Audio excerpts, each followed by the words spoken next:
Praise the Lord. परमेश्वराच्या नावाला मी धन्यवाद देते. आज पुन्हा एकदा त्याच्या वचनातून बोलण्याची ही संधी मला परमेश्वर देत आहे. सर्व मान महिमा गौरव त्या प्रभूला असो. आपण प्रार्थना करू. पवित्र पवित्र पवित्र आमच्या जिवंत परमेश्वरा, तुला मान महिमा गौरव देते. यावेळेला प्रभू तुझ्या वचनातून बोलण्यासाठी मला तू सहाय्य कर, मदत कर. पवित्र आत्म्यात तू ये, माझ्या मुखात तुझे शब्द घाल. इथून पुढचा सर्व वेळ प्रभू तुझ्या हातात देते. ही लहानशी विनंती येशूच्या द्वारे मागते, म्हणून तो ऐक. आमेन. प्रियांनो, आजच्या मननासाठी जे वचन मी निवडलं आहे ते वचन आहे उत्पत्ती याचा 7वा अध्याय आणि 16वं वचन. उत्पत्ती याचा 7वा अध्याय आणि वचन 16. देवाने नोहाला आज्ञा केल्याप्रमाणे सर्व देहधारी प्राण्यांपैकी एक एक नर मादी आत गेली. मग परमेश्वराने त्याला आत कोंडिले. या वचनावर आपण आज मनन करणार आहोत आणि ते वचन आहे की नोहाच्या तारवाचं दार परमेश्वराने बंद केलं व त्याला आत कोंडिले. उत्पत्ती याचा 6वा अध्याय आणि 5व्या वचनामध्ये आपण पाहतो की परमेश्वराने पाहिलं की पृथ्वीवर मनुष्याची दुष्टाई खूप वाढलेली आहे. त्याच्या मनामध्ये सारखे दुष्ट विचार येत असतात आणि त्यांच्या या दुष्टाईमुळं पृथ्वीवरती अनर्थ माजला आहे. आणि मग परमेश्वराला मानव उत्पन्न केल्याचा पस्तावा झालेला आहे. त्याचा क्रोध अनावर झाला आहे आणि त्यामुळं त्याने जलप्रलयाच्या द्वारे मानवाचा, पृथ्वीचा नाश करण्याचं ठरवलं आहे. वचन सांगतं की देवाच्या न्यायी क्रोधापासून कोण सुटेल? जो त्याच्या कृपेचा आदर करतो तो. प्रियांनो, परमेश्वर न्यायी आहे. तो दुष्टाला शासन करतो आणि म्हणूनच त्या काळच्या पापी लोकांचा नाश करण्याचं परमेश्वराने ठरवलं होतं. परंतु त्याच्या क्रोधापासून कोण वाचलेला आहे?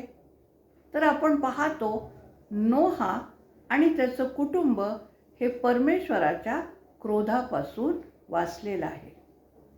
आणि का वाचलेलं आहे? तर परमेश्वराची कृपा त्याच्यावर झालेली आहे आणि त्या कृपेचा त्याने आदर केलेला आहे. नोहा हा त्या काळच्या लोकांमध्ये धार्मिक, सात्विक असा पुरुष होता आणि या वेळेला त्याचं वय हे 600 वर्षाचं होतं. आणि त्याच्याविषयी असं लिहिलेलं आहे की तो परमेश्वराच्या समागमामध्ये राहत असे, परमेश्वराच्या ज्ञानात, भयात राहत असे, परमेश्वराची आज्ञा पालन तो करत असे आणि म्हणून त्याच्यावर देवाची कृपा झालेली आहे आणि तो आणि त्याचं कुटुंब या जलप्रलयामध्ये वाचलेलं आहे. इब्री 11:7 मध्ये पौल असं म्हणतो की जे आजपर्यंत पाहण्यात आलं नव्हतं त्याविषयी ईश्वरी संदेश नोहाने ऐकला आणि भक्तिभाव धरून आपल्या घराच्या तारणासाठी विश्वासाने तारू तयार केले. नोहाने या 600 वर्षाच्या काळामध्ये, या 600 वर्षाच्या आपल्या आयुष्यामध्ये जलप्रलयाविषयी कधीच ऐकलं नव्हतं. जलप्रलयाविषयी त्याला कसलीच माहिती नव्हती. परंतु जेव्हा परमेश्वर त्याच्याशी बोललेला आहे, परमेश्वराने त्याला याविषयी सांगितलेलं आहे, त्यावेळेला त्याने या गोष्टीवर विश्वास ठेवला.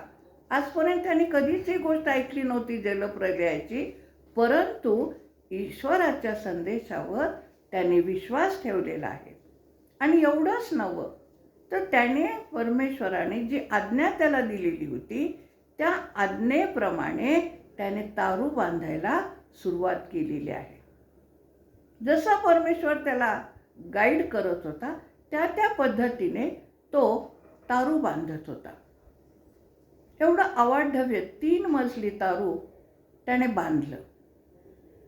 आणि ते बांधत असताना तो प्रत्येक वेळी लोक ज्या वेळेला त्याच्याजवळ येत होते, तेव्हा तो परमेश्वराचा हा संदेश त्यांच्यापर्यंत पोहोचवत होता की तुम्ही दुष्टाईपासून मागं वळा, पश्चाताप करा. परमेश्वर लवकरच या तुमच्या दुष्टाईमुळं, तुमच्या पातकांमुळं तुमचा पृथ्वीचा नाश करणार आहे. तेव्हा तुम्ही पश्चाताप करा आणि आपल्या दुष्टाईपासून मागं वळा. परंतु लोक त्याची थट्टा करत होते, चेष्टा करत होते, त्याला हसत होते. परंतु तरीसुद्धा नोहा आपलं तारू बांधण्याचं काम पूर्ण करत होता. आणि जेव्हा हे काम पूर्ण झालं, त्यावेळेला त्याने परमेश्वराने सांगितल्याप्रमाणे सर्व काही प्राणी, पशु, रांगणारे जलचर प्राणी सर्व काही घेऊन त्याने तारूमध्ये ठेवलेले आहेत. अन्नधान्याचा साठा त्या ठिकाणी त्याने परमेश्वराने सांगितल्याप्रमाणे केलेला आहे.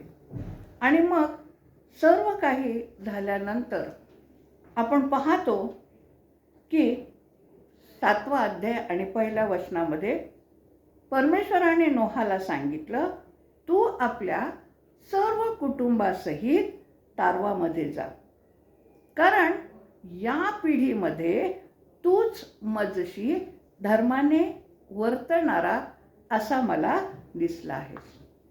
पहा प्रियानो, किती मोठी साक्ष परमेश्वराने त्याच्याविषयी दिलं की तो धर्माने वागणारा परमेश्वराच्या दृष्टीस पडला. परमेश्वर आमच्याकडून तीच अपेक्षा करत आहे. परमेश्वराची इच्छा आहे आमचा नाश होऊ नये. आम्ही त्याच्या हातामध्ये सुरक्षित असा असावं. आणि म्हणून तो वेळोवेळी आम्हाला इशारा देत असतो, जागृत करत असतो.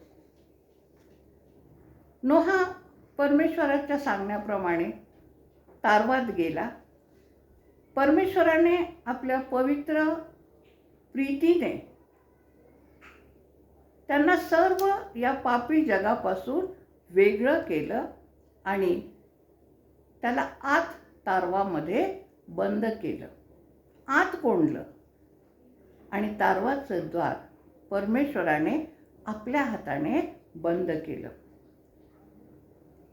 परमेश्वराने पापात गुरफटलेल्या या सर्व जगापासून नोहाला, त्याच्या कुटुंबाला आपल्या हातामध्ये, आपल्या पंखाच्या छायेमध्ये सुरक्षित असं त्या तारवात ठेवलं आणि तो स्वतः त्यांच्या सान्निध्यामध्ये राहिला. आम्ही तर प्रभूचे निवडलेले लोक आहोत. प्रियानो, जेव्हा आम्ही प्रभूच्या बरोबर राहतो, त्याच्या आज्ञा पाळतो, त्यावेळेला परमेश्वरसुद्धा आमच्या बरोबर असतो. परमेश्वराने अशा पद्धतीने नोहाला, त्याच्या कुटुंबाला तारवात बंद केलं की सैतानाला सुद्धा त्यांच्यापर्यंत पोहोचता आलं नाही. ज्या वेळेला महापूर आला, त्यावेळेला परमेश्वराने ते तारू स्वर्गाच्या दिशेने वर उचललं. वादळी वारा सुटला तेव्हा त्याने तारूला पाण्यावर तरंगत ठेवलं. ज्या वेळेला तारवाच्या बाहेर पृथ्वीचा, माणसांचा, जनावरांचा, पशुपक्ष्यांचा नाश होत होता, त्यावेळेला तारवामध्ये हे सर्वजण प्रभूच्या हातामध्ये सुरक्षित असे होते, आनंदी होते, सुखात होते, शांती होती त्यांच्या मनात, कारण परमेश्वर त्यांच्याबरोबर होता. प्रियानो, परमेश्वराने जेव्हा तारवाचं दार बंद केलं, त्याच वेळेला बाहेरच्या लोकांवर दया आणि कृपा करण्याची वेळ निघून गेली होती. त्यांना संधी दिली होती परमेश्वराने, परंतु त्याचा उपयोग त्यांनी केला नाही. आज सुद्धा परमेश्वर आम्हाला संधी देते, आम्ही तारण प्राप्त करून घ्यावं. आपण पाहतो की 40 दिवस आणि 40 रात्र पृथ्वीवरती पाऊस पडलेला आहे. जलप्रलयामध्ये सगळं नष्ट झालं आणि त्याच्याही नंतर 150 वर्षापर्यंत पाणी पृथ्वीवर व्यापलेलं होतं आणि हळूहळू ते पाणी ओसरलं आणि नोहाचं तारू हे अरारत पर्वतावरती जाऊन टेकलेलं आहे. आणि नंतर नोहाने पाहिलेलं आहे की एक खिडकी उघडली आणि बाहेरची परिस्थिती काय आहे ह्याचा अंदाज त्याने घेतलेला आहे. आणि तो घेण्यासाठी आपण पाहतो 7व्या अध्यायामध्ये 6 ते 11 या वचनामध्ये की त्याने प्रथम एक कावळा या तारवाच्या बाहेर सोडलेला आहे. परंतु त्या ठिकाणी कावळ्याला सर्व घाण जिकडं तिकडं, सर्व कुजलेली प्रेतं पाहाव्यास मिळाली आणि त्या घाणीमध्ये तो रमून गेला, तो परत आला नाही. त्यानंतर नोहाने कबूतर सोडलेला आहे, परंतु या कबुतराला कुठंच पाय ठेवण्यासाठी जागा मिळाली नाही आणि त्यामुळं ते परत तारवात आलेले. पुन्हा 7 दिवसांनी नोहाने कबूतर बाहेर सोडलेलं आहे आणि ते कबूतर संध्याकाळी आपल्या चोंचीमध्ये जैतुनाचं पान घेऊन परत आलेलं आहे. एक आशेचा संदेश घेऊन हे कबूतर त्या ठिकाणी आलेलं आहे की परमेश्वराने पुन्हा एकदा नवीन सृष्टी निर्माण करण्यास सुरुवात केलेली आहे. प्रियानो, परमेश्वर आम्हाला तारण प्राप्तीची संधी देतो. आम्ही आमचं जीवन जे जुनं आहे, पापी जीवन आहे, ते सोडून द्यावं. कावळ्याप्रमाणे आम्ही त्या घाणीमध्ये रमू नये, तर एक नवीन जीवन जे पवित्र आत्म्याने भरलेलं आहे ते जगायला आम्ही सुरुवात करावी आणि ते जीवन आम्हाला मिळावं यासाठी आम्ही प्रयत्न करायला हवा. आम्ही पाहतो की ज्या वेळेला नोहा बाहेर आलेला आहे त्यावेळेला त्याने वेदी बांधलेली आहे, परमेश्वराची उपकार स्तुती केलेली आहे. आम्ही सुद्धा ज्या वेळेला परमेश्वर आम्हाला आशीर्वादित करतो तेव्हा त्याची स्तुती करावी, त्याचे उपकार मानावे. देवाने पृथ्वीचा नाश केला, मानवाचा नाश केला, परंतु तो दयाळू आणि कृपाळू परमेश्वर त्याने पुन्हा एकदा मानवाला नवीन जीवन सुरू करण्याची संधी दिली. त्याने नोहाशी, त्याच्या मुलांशी करार केला की इथून पुढं मी जलप्रलयाने मानवाचा, पृथ्वीचा नाश करणार नाही. आणि त्याचं प्रतीक म्हणून त्याने आकाशामध्ये मेघधनुष्य ठेवलेलं आहे. आणि त्यानंतर परमेश्वराने पुन्हा एक वार नोहाला, त्याच्या मुलांना आशीर्वाद दिलेला आहे की फलद्रूप व्हा, बहुगुणित व्हा, पृथ्वी व्यापून टाका. आणि आणि आपण पाहतो की त्यानुसार पुन्हा एकदा नवीन पृथ्वीची निर्मिती झाली आणि त्यांच्यापासून लोकांचा जगभर विस्तार झालेला आहे.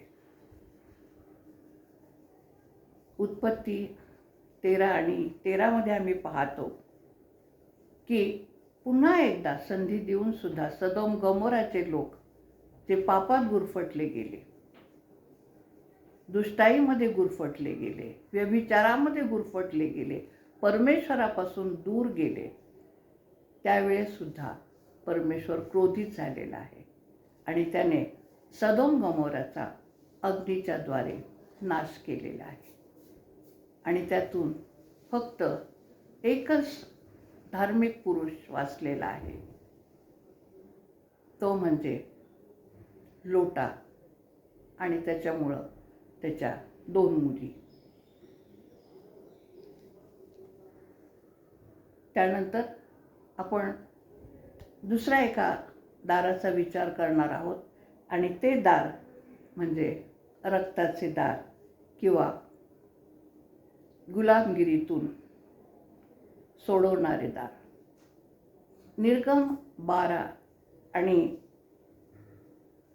22 आपण पाहतो की मिसर देश सोडताना इस्रायल लोकांना त्या रात्री परमेश्वराने सांगितल्याप्रमाणे मोशेने आज्ञा केली होती की तुम्ही वलांडणाचे जे कोकरू कापाल त्याचं रक्त दाराच्या बाह्य चौकटीवर लावा. आणि त्या रात्री कुणीही इस्रायल लोकांनी घराच्या बाहेर पडू नये, कारण परमेश्वराचा दूत त्या रात्री मिसर देशातून फिरणार होता आणि इस्रायल लोकांनी ती आज्ञा पाळली. त्यांनी ते वलांडणाचं रक्त आपल्या दाराच्या चौकटीवर लावलं, दार बंद केलं आणि ते आतमध्ये सुरक्षित राहिले. जेव्हा प्रभूचा दूत ते दार ओलांडून पुढं गेला आणि जे मिसऱ्यांची दारं उघडी होती त्यातील सर्व ज्येष्ठ पुत्रांचा त्यांनी नाश केला, त्यांना ठार मारले. फारोपासून तर बंदीशाळेत असणाऱ्या प्रत्येकाच्या ज्येष्ठ पुत्राचा या परमेश्वराच्या देवदूताने नाश केलेला आहे, त्यांना मारून टाकलेला आहे. यावेळेला मिसर देशामध्ये मोठा हाहाकार माजला होता. फारोने रातोरात हे सर्व पाहून मोशेला आणि अहरोनाला सर्व इस्रायल लोकांना मिसर देशातून निघण्याची परवानगी दिली आणि लगेच सर्व इस्रायल लोक आपले गुरेढोरे घेऊन ताबडतोब 430 वर्षाच्या फारोच्या गुलामगिरीमधून आपल्या वतनदत्त देशाकडे जाण्यास निघालेले आहे. नोहाच्या तारवाप्रमाणेच हे रक्ताचे बंद दार इस्रायल लोकांना एक नवीन जीवन देणारे दार असं ठरलेलं आहे. त्यांना परमेश्वराच्या सानिध्यात नेणारं, सैतानाच्या गुलामगिरीतून सोडवणारं असं हे दार त्यांच्यासाठी एक नवीन जीवन देणारं ठरलं. यानंतर प्रियांनो, तिसरं दार आहे ते म्हणजे सार्वकालिक जीवनाचं दार, की ज्या ठिकाणी प्रभू येशू ख्रिस्त आमच्यासाठी, मानवासाठी परमेश्वराकडं मध्यस्थ म्हणून उभा आहे. योहान 14:6 जर आपण पाहिलं तर येशू ख्रिस्त म्हणत आहे, मार्ग, सत्य व जीवन मी आहे. माझ्याद्वारे आल्या वाचून पित्याकडं कोणी जात नाही. तसंच 10वा अध्याय आणि 9व्या वचनामध्ये प्रभू येशू म्हणत आहे, मी दार आहे. माझ्याद्वारे कोणी आत जाईल तर त्याला तारण प्राप्त होईल. होय प्रियांनो, प्रभू येशू ख्रिस्त आम्हाला तारण देण्यासाठी, त्या सार्वकालिक जीवनात आम्हाला नेण्यासाठी या पृथ्वी तलावर आला. आपलं सर्व स्वर्गीय सुख त्याने आमच्यासाठी सोडलं. आमच्यासाठी आमच्या पापांची क्षमा व्हावी म्हणून वधस्तंभावर त्याने आपलं रक्त सांडलं. तो मरण पावला, त्याला पुरलं गेलं. तिसऱ्या दिवशी तो मेलेल्यामधून पुन्हा उठला, स्वर्गात चढला आणि त्या ठिकाणी आम्हाला घेऊन जाण्यासाठी तो पुन्हा येणार आहे. प्रियांनो, तोच प्रभू आजही आमच्यासाठी परमेश्वराकडं मध्यस्थी करत आहे, शैतानापासून आमचा बचाव करत आहे. आणि याचं कारण म्हणजे तो आमच्यावर प्रीती करतो. आमचा नाश होऊ नये तर आम्हाला सार्वकालिक जीवन प्राप्त व्हावं अशी त्याची इच्छा आहे. आणि प्रभूची इच्छा आहे की आम्ही तारणारा म्हणून त्याच्यावर विश्वास ठेवावा, त्याच्या आज्ञा पाळाव्यात, त्याच्या वचनात वाढावं, पवित्र जीवन आम्ही जगावं, पवित्र आत्मा आम्ही प्राप्त करून घ्यावा. कारण आमचा देव हा पवित्र देव आहे. प्रियांनो, प्रभूचं येणं जवळ आलेलं आहे. आजही तो आम्हाला संधी देत आहे की आम्ही आमचं जुनं जीवन टाकून द्यावं आणि प्रभूच्या सान्निध्यामध्ये, त्याच्या ज्ञानात, भयात, त्याच्या आज्ञेमध्ये आम्ही वाढावं. त्यासाठी आम्हाला गरज आहे की त्याचं वचन आम्ही आमच्या हृदयामध्ये साठवावं. आमच्या दाराच्या कपाळपट्टीवर ते लिहावं. आमच्या मुलांच्या मनावर ती वचनं आम्ही बिंबवावीत. आम्ही स्वतः त्या वचनाप्रमाणे वागावं आणि पवित्र जीवन जगावं. येशू आपल्याला त्याच्याबरोबर घेऊन जाण्यासाठी येणार आहे.